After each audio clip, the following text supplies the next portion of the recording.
اللهم صل على سيدنا محمد.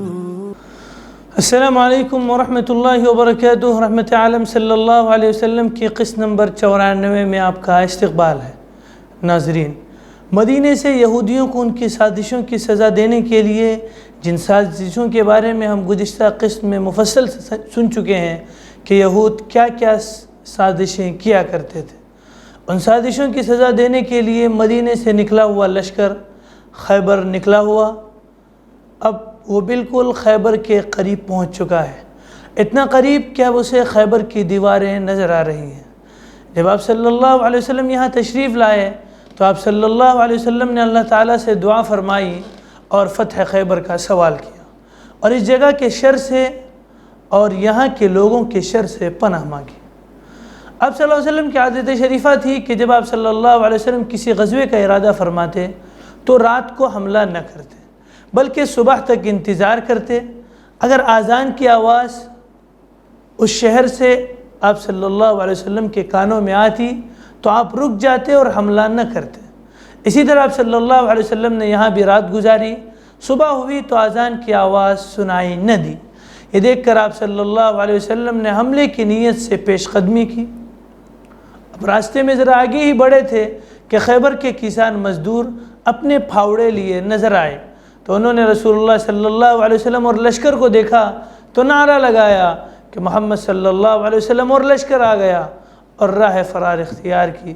آپ صلی اللہ علیہ وسلم نے یہ دیکھ کر فرمایا، اللہ اکبر اللہ اکبر خربت خیبر ان اذا نزلنا بساحت قوم فساء صباح المنذرین. اللہ اکبر، خیبر تباہ ہوا، اللہ بہت بڑا ہے، خیبر تباہ ہوا. جب ہم کسی قوم کے میدان میں اتر پڑتے ہیں تو ان ڈرائے ہوئے لوگوں کی صبح بری ہو جاتی ہے. جس طرح کہ اس سے پہلے کی قسم میں ہم آپ کو بتا چکے ہیں کہ خیبر بڑا زرخیز علاقہ تھا اور یہاں عمدہ کھجوریں بکثرت پیدا ہوتی تھی. عرب میں یہودیوں کا سب سے بڑا مرکز یہی خیبر تھا. یہاں کے یہودی عرب میں سب سے زیادہ مالدار اور جنگجو تھے، اور ان کو اپنی مالی اور جنگی طاقتوں پر بڑا ناز اور گھمنڈ بھی تھا. یہ لوگ اسلام اور بانی اسلام صلی اللہ علیہ وسلم کے بدترین دشمن تھے. یہاں یہودیوں نے بہت سے مضبوط قلعے بنا رکھے تھے جن میں سے بعض کے آثار اب تک موجود ہیں. ان میں سے 8 قلعے بہت مشہور ہیں جن کے نام یہ ہیں: کتیبہ، نائم، شق، قموس، نطارہ یا نطات، صعب اور سلالم. در حقیقت یہ 8 قلعے 8 محلوں کے مثل تھے، اور انہی 8 قلعوں کا مجموعہ خیبر کہلاتا تھا. ناظرین، اللہ کے نبی صلی اللہ علیہ وسلم نے سب سے پہلے جس قلعے کو فتح کیا اور جس قلعے کے ساتھ جنگ کرنے کی نوبت آئی وہ قلعہ نائم تھا. یہاں پر معرکہ آرائی ہوئی اور جم کر لڑائی ہوئی. حضرت محمود ابن مسلمہ رضی اللہ عنہ نے بڑی بہادری اور جانثاری کے ساتھ جنگ کی، مگر سخت گرمی اور لو کے تھپیڑوں کی وجہ سے ان پر پیاس کا غلبہ ہو گیا. وہ قلعہ نائم کی دیوار کے نیچے سو گئے. کنانہ ابن ابی الحقیق یہودی نے ان کو دیکھ لیا اور چھت سے ایک بہت بڑا پتھر ان کے اوپر گرا دیا، جس سے ان کا سر کچل گیا اور یہ شہید ہو گئے. اس قلعے کو فتح کرنے میں 50 مسلمان زخمی ہو گئے، لیکن یہ قلعہ فتح ہو گیا. اس کے بعد رسول اللہ صلی اللہ علیہ وسلم نے خیبر کے دوسرے قلعوں کا رخ کیا جو بآسانی اور بہت جلد فتح ہو گئے.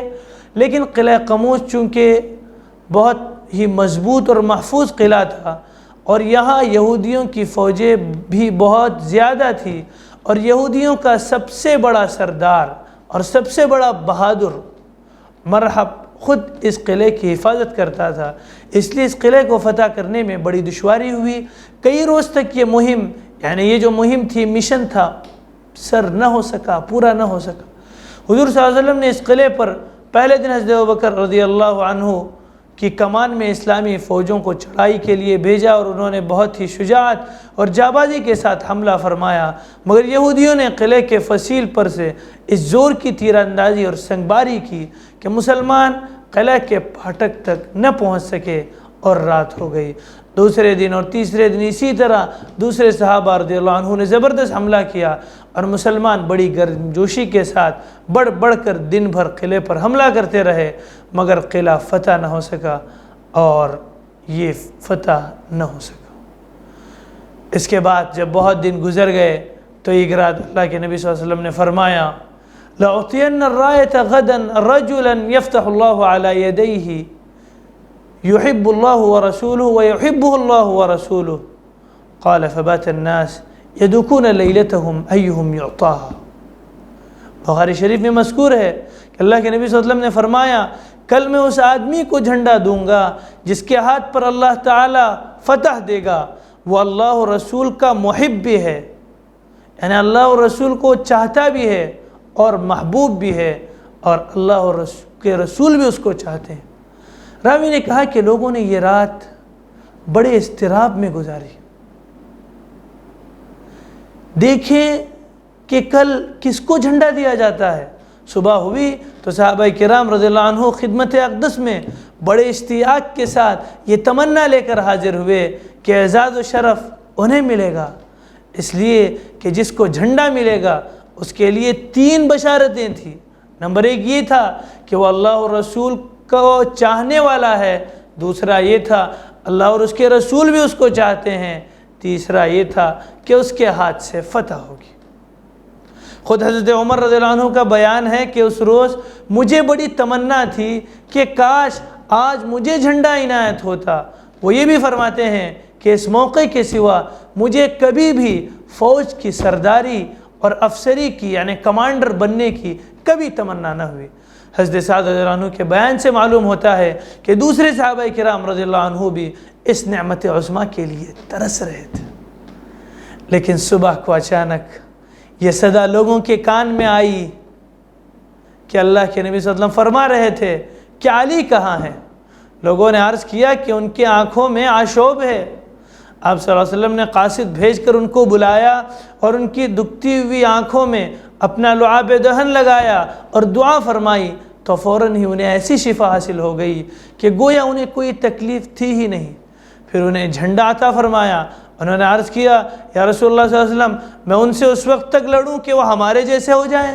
آپ صلی اللہ علیہ وسلم نے فرمایا اطمینان سے جاؤ یہاں تک کہ ان کے میدان میں اترو، پھر انہیں اسلام کی دعوت دو اور اسلام میں اللہ کے جو حقوق ان پر واجب ہوتے ہیں ان سے آگاہ کرو۔ واللہ تمہارے ذریعے اللہ تعالیٰ ایک آدمی کو بھی ہدایت دے دے تو یہ تمہارے لیے سرخ اونٹوں سے بھی بہتر ہے۔ ناظرین، حضرت علی بن ابی طالب مسلمانوں کی فوج لے کر اس قلعے کے سامنے پہنچے اور یہود کو اسلام کی دعوت دی تو انہوں نے یہ دعوت مسترد کر دی، ٹھکرا دی اور اپنے بادشاہ مرحب کی کمان میں مسلمانوں کے مد مقابل آ کھڑے ہوئے۔ میدان جنگ میں اتر کر پہلے مرحب نے دعوت مبارزت دی، یعنی لڑکاڑا دعوت دی کہ میرے ساتھ ہے کوئی کشتی لڑنے والا، تلوار بازی کرنے والا، جس کی کیفیت سلمہ ابن اکوع نے یوں بیان کی ہے کہ جب ہم لوگ خیبر پہنچے تو ان کا بادشاہ مرحب اپنی تلوار لے کر ناز و تکبر کے ساتھ اٹھلاتا اور یہ کہتا ہوا نمودار ہوا قد علمت خیبر انی مرحب شاک السلاح بطل مجرب۔ خیبر خوب جانتا ہے کہ میں مرحب ہوں، اسلحہ پوش ہوں، بہت ہی بہادر اور تجربہ کار ہوں۔ حضرت علی رضی اللہ عنہ اس کے جواب میں یہ رضیہ شعر پڑھتے ہوئے نکلے انا الذی سمتنی امی حیدرا کلیث غابات کریہ المنظرا، میں وہ ہوں کہ میری ماں نے میرا نام حیدر یعنی شیر رکھا ہے، میں کھچار کے شیر کی طرح حیبت ناک ہوں۔ دونوں کا مقابلہ ہوا، آمنا سامنا ہوا، مرحب آگے بڑھا اور حضرت علی رضی اللہ عنہ پر اپنی تلوار سے وار کیا، مگر حضرت علی رضی اللہ عنہ نے ایسا پینترا بدلا کہ مرحب کا وار خالی گیا۔ پھر آپ رضی اللہ عنہ نے بڑھ کر اس کے سر پر اس زور کی تلوار ماری کہ ایک ہی ضرب سے جو ان کے خود تھا وہ کٹا، مغفر کٹا اور ذوالفقار حیدری سر کو کاٹتی ہوئی دانتوں تک اتر آئی اور تلوار کی مار کا تڑا کے فوج تک پہنچا۔ جو ان کی تلوار تھی اس کا جو وار تھا وہ فوج تک پہنچا اور مرحب زمین پر گر کر ڈھیر ہو گئے۔ پھر حضرت علی رضی اللہ عنہ کے ہاتھوں یہ قلعہ فتح ہوا، اور جنگ کے بعد یہ قلعہ فتح ہوا اور حضرت علی رضی اللہ عنہ نے ہی اس قلعے کو سر کیا۔ غرض اس طرح یکے بعد دیگرے قلعے پر قلعے فتح ہوتے گئے، اور کئی دن خیبر میں مسلسل جنگ اور محاصرے میں گزرنے لگے، مگر خیبر مکمل فتح نہیں ہوا تھا۔ اور اس صورتحال سے عاجز ہو کر یہودیوں نے رسول اللہ صلی اللہ علیہ وسلم کے سامنے صلح کی پیشکش کی، لیکن آپ صلی اللہ علیہ وسلم کا ارادہ ان کو وہاں سے جلاوطن کرنے کا تھا۔ یہودیوں نے کہا، اے محمد صلی اللہ علیہ وسلم، ہم کو آپ اسی جگہ قیام کی اجازت دیجئے، زمین کی دیکھ بھال اور کھیتی باڑی میں ہم مشغول رہیں گے، اس لیے کہ آپ لوگوں سے زیادہ ہم اس فن سے واقف ہیں، یعنی کاشتکاری کا جو فن ہے اس سے ہم زیادہ واقف ہیں۔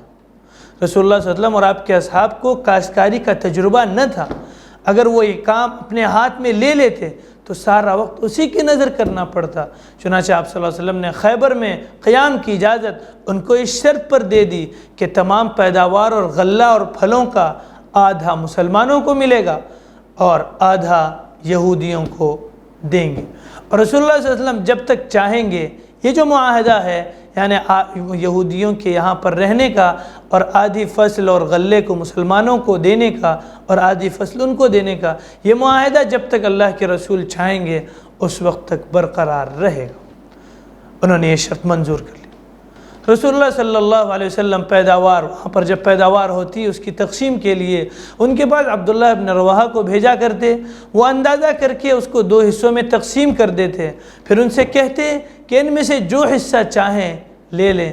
وہ لوگ یہ دیکھ کر کہتے کہ اسی ادا، یعنی اسی انصاف پر آسمان اور زمین تھمے ہوئے ہیں، یعنی وہ مسلمانوں کے اس انصاف سے متاثر ہوتے۔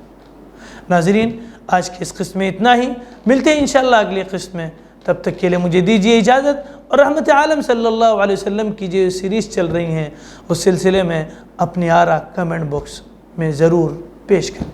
والسلام علیکم ورحمۃ اللہ وبرکاتہ۔ اللهم صل على سيدنا محمد وعلى آل سيدنا شفيعنا محمد